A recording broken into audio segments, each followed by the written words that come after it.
Hello বন্ধুরা, সবাই কেমন আছো?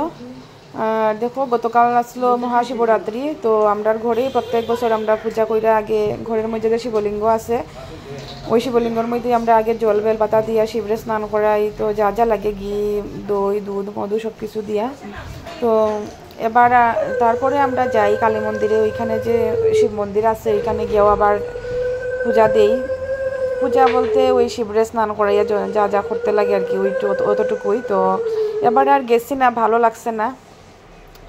ঘরের মধ্যে ওই যে পূজা হয়েছে এখানে আমরা বাড়ির যে জেঠি শাশুড়ি, কাকি শাশুড়ি, তারা দেখছো যে তারা এই সব কিছু ফল টল খাটা পূজার সব কিছু তারাই করছে। তো আমি পরে আইছি।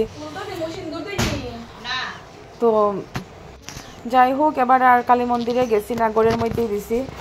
তো একটু লেটে তোমরা সঙ্গে শেয়ার করলাম। তো গতকালকে হয়েছে না, এটা ভালো রকম এডিট করা মোবাইলে রয়ে গেছিলো ভিডিওটি, আর মনেও নাই, একটু ব্যস্ত আসলাম।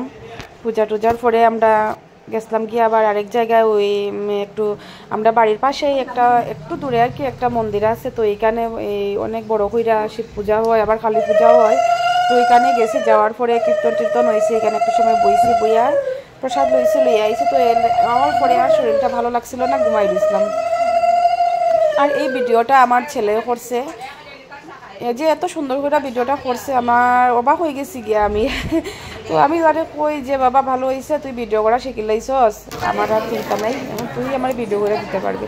তো এই দেখো, এই যে কইছিলাম যে যেখানে আইসলাম ঘরে পূজার পরে, তো এটা আমরা বাড়ি থেকে একটু দূরেই এই মন্দিরটা। এখানে হয় দেখি অনেক প্রচুর মানুষ এখানে পূজা হইতেছে।